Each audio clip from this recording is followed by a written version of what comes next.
নুজহাতুল মাজালিস এবং নুজহাতুল বাসিতিন সহ অসংখ্য প্রসিদ্ধ কিতাবে এই ঘটনাটি বর্ণনা করা হয়েছে। একজন ইহুদি তিনি একটি হরিণীকে শিকার করে গাছের সাথে শক্ত করে বেঁধে রাখছে। সেই হরিণী দুটা ছোট্ট ছোট্ট বাচ্চা ছিল। সে ছোট্ট বাচ্চাগুলো দুধ খেত। হরিণী চিন্তা করলো, আমাকে শিকার করে গাছের সাথে বেঁধে রাখছে, আমি তো শেষবারের মতো আমার সন্তানগুলোকে খাবার খাওয়াইতে পারলাম না, দুধ খাওয়াইতে পারলাম না। এই ভেবে আফসোস করছে, অঝোর নয়নে কান্না করছে। এই দিকে তার সামনে দিয়ে আমার রাহমাতুল লিল আলামিন নবী সাল্লাল্লাহু আলাইহি ওয়াসাল্লাম তিনি ওই রাস্তা দিয়ে চলে যাচ্ছেন, হেঁটে চলে যাচ্ছেন। এমতো অবস্থায় সেই হরিণীকে দেখে আল্লাহ রাসূল সাল্লাল্লাহু আলাইহি ওয়াসাল্লাম হরিণীকে জিজ্ঞাসা করছেন, হে হরিণী, তোমার কিসের কষ্ট? তুমি কাঁদছো কেন? তুমি কেন কাঁদছো? তোমার কাঁদার কারণটা কি? তুমি কি চাও? হরিণী কেঁদে কেঁদে নবীর দরবারে আরজ করলেন, ইয়া রাসূল আল্লাহ, ইয়া হাবিব আল্লাহ, আমি এসেছিলাম বন জঙ্গলে খাদ্য খাওয়ার জন্য, কিন্তু একজন ইহুদি আমাকে আটকে রেখে এই গাছের সাথে বেঁধে রেখেছে।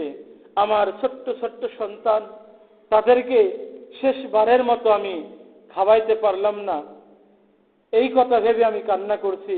ইয়া রাসূল আল্লাহ, ইয়া হাবিব আল্লাহ, যদি আমাকে একটু সময় দেন, তাহলে আমি আমার বাচ্চাদের কাছ থেকে শেষ বিদায় নিয়ে দুধ খাওয়ায়ে আমি আবার আপনার কাছে ফিরে চলে আসব। রাসূল পাক আলাইহিস সালাতু ওয়াস সালাম তিনি তো ওয়ামা আরসালনাকা ইল্লা রাহমাতাল লিল আলামিন, তিনি তো সমস্ত সৃষ্টি জগতের জন্য রহমত। হরিণী যখন এই কথা বললেন, বলার পরে আল্লাহ রাসূল সাল্লাল্লাহু আলাইহি ওয়াসাল্লাম কি করলেন? হরিণীকে ছেড়ে দিলেন আর বললেন, যাও, তুমি চলে যাও, তোমার সন্তানদেরকে খাওয়ায়ে আবার তুমি ফিরে এসো। এইদিকে ওই ইহুদি আসার পরে দেখলো হরিণী নেই। সেই রশিটি ধরে আল্লাহ রাসূল সেখানে দাঁড়িয়ে রয়েছেন। ইহুদি এসে আমার নবীকে তো চিনে না, আমার নবীর ক্ষমতা সম্পর্কে জানে না, আমার নবীর মুজিজা, আমার নবীর পাওয়ার, আমার নবীর ক্ষমতা সম্পর্কে তিনি অজ্ঞ ছিল। নবীর মহব্বত তার মধ্যে ছিল না। তিনি উল্টা পাল্টা কথা আমার নবীকে বলছেন। হরিণ ছেড়ে দিয়েছেন, এই হরিণ আবার কিভাবে ফিরে আসবে? হরিণ কি মানুষ? হরিণ কি কথা বোঝে? এইভাবে বিভিন্ন রকম কথা রাসূল পাক আলাইহিস সালাতু ওয়াস সালামকে বলছেন। আল্লাহ রাসূল বললেন, যে হরিণ ছেড়েছি সেই হরিণ আবার ফিরে আসবে, আপনি একটু সময় অপেক্ষা করুন।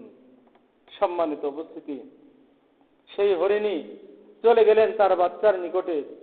যাওয়ার পরে বাচ্চাদেরকে বলছে, ও আমার সোনার কলেজার টুকরা সন্তানেরা, তোমরা আজকে জীবনের শেষ খাওয়া খেয়ে নাও, এরপরে হয়তো আর আমি তোমাদের সাথে দেখা করতে পারবো না, আর হয়তো তোমাদেরকে আদর করতে পারবো না, আর হয়তো তোমাদের জন্য খাবার নিয়ে আসতে পারবো না, এমনকি খাবার খাওয়াইতেও পারবো না।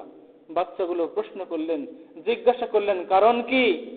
তার মা উত্তর দিলেন, আমি যখন বন জঙ্গলে খাবার গ্রহণ করছিলাম, এমতো অবস্থায় একজন আমাকে ধরে ফেলে এবং আমাকে গাছের সাথে শক্ত করে বেঁধে রেখেছিল।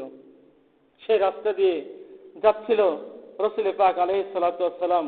আমি তিনার কাছে অল্প কিছু সময়ের জন্য আমি মুক্ত হয়ে আমি তোমাদের কাছে এসেছি, সুতরাং অতি দ্রুত তোমরা দুধ পান করে নাও, নয়তো আমার নবী দাঁড়িয়ে রয়েছেন।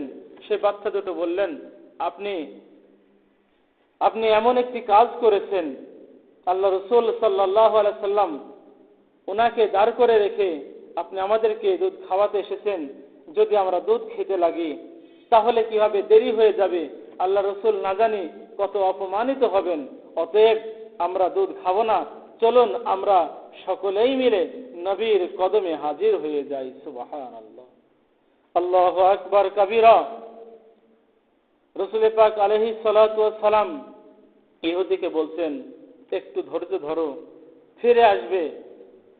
এই কথা বলতে না বলতে দেখলো হরিণ ছেড়েছে একটা, আর হরিণ ফিরে আসছে বাচ্চা সহকারে মোট 3টা। বলে সুবহানাল্লাহ। 3টা হরিণ ফিরে আসলো। আসার পরে ইহুদি তো দেখে আশ্চর্য, যেই হরিণগুলো এই মানুষের কথা শুনে একটি হরিণ ছাড়লে 3টা হরিণ ফিরে আসে, ইনি আর কোনো দুনিয়ার সাধারণ ব্যক্তি নয়, ইনি আর কোনো আমার আপনার মতো সাধারণ ব্যক্তি নয়। বুঝতে পারলেন। তখন সেই ইহুদি ইসলাম ধর্ম গ্রহণ করলেন, ইসলাম কবুল করে ইসলামের ছায়াতলে চলে আসলেন। সুবহানাল্লাহ। রাসূল পাক আলাইহিস সালাতু ওয়াস সালাম তিনাকে মহব্বত করতেন, তিনাকে ভালোবাসতেন। একজন মানুষ তো মানুষ, একজন হরিণী পর্যন্ত আমার নবীকে কষ্ট দিতে চাই নাই, নবীকে দুঃখ দিতে চাই নাই। কিন্তু এই মানুষ নামে অমানুষগুলো আমার নবীকে বিভিন্ন রকম ভাবে কষ্ট দিয়েছে, যন্ত্রণা দিয়েছে। আবু জেহেল, উতবা, শাইবা সকলেই মিলে আমার নবীকে সেই সময় বিভিন্ন রকম ভাবে নির্যাতিত করেছে, অপমানিত করেছে, আঘাত করেছে। সম্মানিত উপস্থিতি, তার শান মান নিয়ে ছোট করে দেখার চেষ্টা করেছে। অনেক ব্যক্তি রয়েছে, তারাও আমার নবীর শান মানের কথা শুনলে তাদের অন্তরে আঘাত লাগে। তারা সব সময় চায় নবীকে একেবারে নিচু পর্যায়ে নিয়ে যেতে, নাউযুবিল্লাহি মিন যালিক। কারণ তাদের অন্তরে, তাদের রক্তে রয়েছে আবু জেহেলের রক্ত, তাদের অন্তরে রয়েছে আবু জেহেলের মহাব্বত, নবীর মহাব্বত নেই। সম্মানিত উপস্থিতি, রাসূল আরবি সাল্লাল্লাহু আলাইহি ওয়াসাল্লাম ওনাকে যিনারা মহাব্বত করেছেন, মানুষ তো মানুষ, একটি হরিণী পর্যন্ত নবীর মহাব্বতে সবকিছু বিলিয়ে দিয়েছেন। এই জন্য আসুন আমরা সদা সর্বদা নবীর মহাব্বতে আমাদের জীবন উৎসর্গ করে দিই। নবীর জন্য আমাদের জীবন, নবীর জন্য মরণ। আল হুব্বু ফিল্লাহ ওয়াল বুগদু ফিল্লাহ। আল্লাহ এবং তার রাসূলের জন্য কারোর সাথে মহাব্বত, আল্লাহ এবং তার রাসূলের জন্য কারোর সাথে শত্রুতা। অতএব আমাদের ব্যক্তিগতভাবে কারো উপর কোনো আক্ষেপ নেই। শুধু এতটুকুই, যদি আপনি নবীর পক্ষে চলে আসেন তাহলে আপনি আমার মাথার তাজ, আপনি আমার মাথার তাজ। আর আপনি যদি নবীর দুশমনি করেন, নবীর শানে বেয়াদবি করেন, নবী যেটা করেছেন নবীর সেটাকে যদি আপনি বেদাত শিরিক বলে ফতোয়া দেন, নবী যেগুলো আদেশ করেছেন সেগুলো যদি আপনি অমান্য করেন, নবী বলেছেন মা আনা আলাইহি ওয়া আসহাবি, আমাকে মানো, সাহাবাদেরকে মানো। সুবহানাল্লাহ। সাহাবাদের পথ মতকে মানার আদেশ আমার নবী করেছেন।